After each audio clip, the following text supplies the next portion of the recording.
Hello and welcome to another Cosmic Download. This is a reading for the week ahead for the 30th of March, which is Monday, all the way through to Sunday, the 5th of April.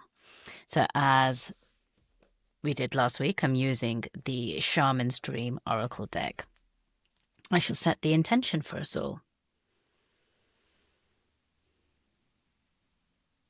Please speak to us. Help us to hear and know that which we can't see, that we need to help us to move forward in the right direction for our highest and greatest good. So if you tuned in last week, you know my way for picking an oracle card. I just like to shuffle. Sometimes it's a really quick. I usually wait for a jumper like that, but I feel like that wasn't one card. Bear with. Oh, it's gone far away. No, it was just one card. Oh, Joyful Muse Inspiration. So at this point, if this is where you want to stop, that's the card there. If you're going to pause the video and feel into that for yourself, meditate on the image, on the words given to you there, feel free to do that.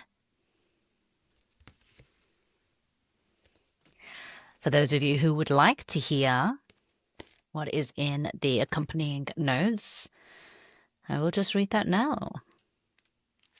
Okay, Joyful Muse. Inspiration, the gift of play and inner child. The Joyful Muse invites you to be more playful, to have more mirth and joy in your life. You have become boring to yourself even as others continue to find you interesting. Circumstances have dulled your edge, and it's time to change. Not the things around you, but your attitude. Blow a morning kiss to yourself in the mirror, smile to a stranger, wink to a child. Be mildly but elegantly inappropriate. The Joyful Muse is a source of inspiration, a wild and disruptive feminine force that compels you to invite more pleasure and delight into your life.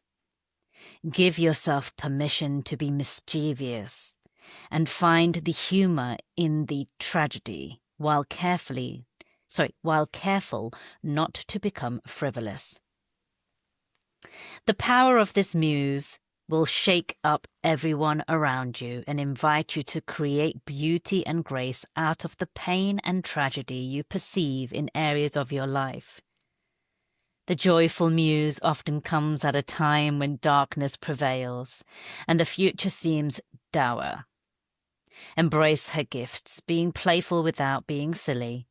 Invite the child inside you to come out for a play date, and he or she will help you to return to your innate innocence, the place of never been there, never done that, even if it is the same routine you wake up to every morning. I feel like this is something that all adults should be reminded of on a weekly basis, because we're pretty rubbish. Most adults are pretty rubbish at letting go of all the responsibilities, shrugging off the stress, the pressure, the expectations, the to-do lists.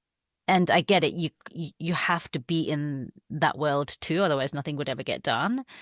But as it says in here, these are the times when you need to really be able to step into your inner child the most.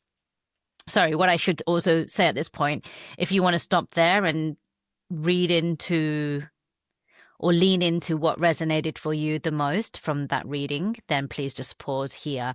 But what I'm going to do is share with you my thoughts and the things that really stood out for me from this reading. But it can and will be different for everyone.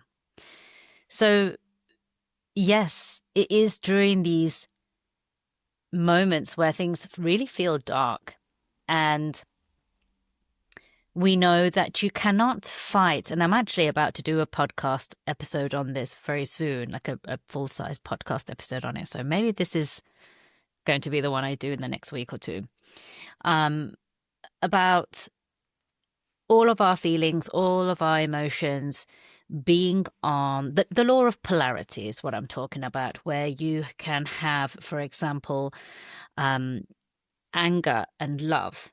They are on the same plane, but at the opposite ends of that, so to speak, that line of that energy. And then you have everything in between it. And so in order to combat anger or combat hatred, for example, you can't fuel it with more hatred, because then you just amplify that. What you need to do is bring love, the polar energy, in to find that equilibrium and that balance in between, so then both can meet in the middle. And in some ways, that's what comes to mind with this, is that it's in these periods where we feel like we are experiencing tragedies, we are experiencing pain, these frustrations, these challenges, these difficulties, whatever that is, whether that is in your own immediate personal life, your professional life, or this collective energy out there in the world, which can feel so heavy, because depending on how much you stay connected to the news and the media and the outside world and how well you protect yourself,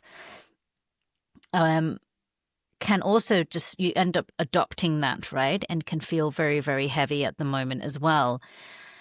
But it's in these moments that we need the play, the joy, the childlike innocence more than ever before,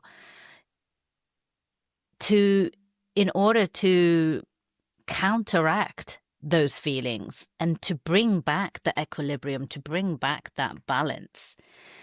And even in times when you're not necessarily feeling this way, if you're listening to this and like, no, I'm pretty cool, Dharmi, I'm okay, I think there's always room for adults to lean into this wisdom and this guidance more. There are very few adults that I encounter and know that are able to do this on a day-to-day basis. And the ones that I do know, I soak up and want to be in their presence and want to be around them and learn from them, and allow them to be my guide and my teacher as much as I possibly can, because it's so magnetic. They have this. It's not that they don't have worries. It's not that they don't have challenges and troubles and difficulties of their own, but they skip, they laugh, they brush things off, they have things in perspective. If you know any children, have your own children, or have, been around children, you'll know that kids don't, for one, tend to hold grudges for very long. They don't tend to overburden themselves with the small things. Sometimes, like I know from my own experience, I can maybe be really dysregulated and I might shout at my daughter or tell her off, and then later on apologize and feel really guilty because I didn't respond. I reacted, and I'm not proud of my behavior, and I'm feeling it so deep and heavy in my body. And she'll just be like, "It's okay. Don't worry about it, Mama. It's okay. I know you're tired." And I'm like, is she just saying that? But I think for the most part, when it comes to kids, they don't have the same lens for obvious reasons. They haven't had the experience and they haven't gone through life in the way that we adults have. But that's such a beautiful reminder and a beautiful quality to adopt and learn and mirror in ourselves. Like, in the grand scheme of things, Dharmi, is it such a big deal? If I don't learn from it, if I don't learn from the things that don't feel right, that don't make me feel good, and I keep on repeating those things, then we've got a bit of an issue here. But you acknowledged it, you recognized it, you apologized, you took responsibility. So just let it go, move on. Just move on. It's okay. Let's play now. Right. And I think if you have the opportunity to be around children, maybe that is the easiest step in to adopt these qualities. Because if you just say, go and hang out maybe with a niece, a nephew, grandchildren, children of your own if they're still young, and just say, come on, let's go play. They will immediately lead you. You don't even have to think about it. All you have to do is surrender and show up.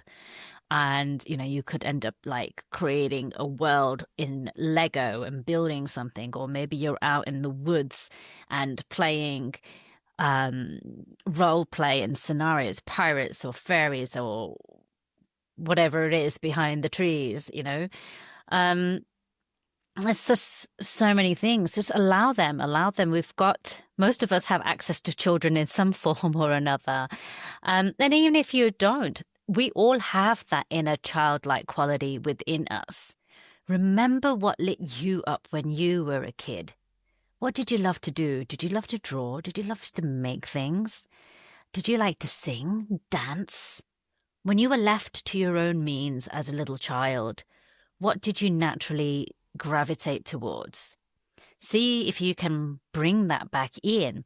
Something that's coming to mind also, a bit of guidance somewhere else that I remember I received, and I haven't acted on it. Today could be a great day to do it because it's pouring down with rain outside, is to build a little fort with cushions and pillows, get a nice snuggly blanket, put on my favorite childhood movie, and just encase myself and physically using all the senses that I can possibly use, recreate that childlike moment where I feel safe and supported and playful as well. So that could be something that might resonate for you.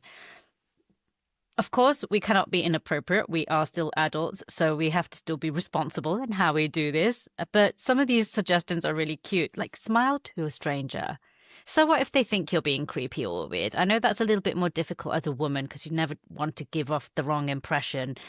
And we grow up feeling like we can't interact with strangers, especially the opposite gender, without leading them on. But most of us tuning in are probably of an age where that's no longer applicable really for the most part. And B, do we really care anymore? I mean, like, it's so much more than that, isn't it? And there's so much joy to be found in smiling at somebody that you don't know. Even if they frown back at you, so be it, let them frown. Winking to a little child, pets are also really good for this as well, like just playing and stopping. Yeah, and winking to yourself in the mirror. I love it every time you go past a mirror, or maybe something else. I don't know, just a little flirtation with yourself, just a bit of fun. Whatever that is for you, I don't think much more needs to be said. Let's see if we can all bring some joy and playfulness and childlike innocence into our life this week, because especially if you are somebody that feels like there is just a lot on your plate right now and it's feeling heavy. There are, of course, so many different tools to help you with this. And certainly this can definitely be a really, really great remedy. Let me know how you get on, if this resonates for you, what you may go out and try this weekend, or at the end of the week, if you've tried it, drop a comment and let me know, or email in and let me know what worked for you and how it helped you to navigate your week. That's it from me. Thank you so much for joining me, and I'll see you back here next week. Bye-bye.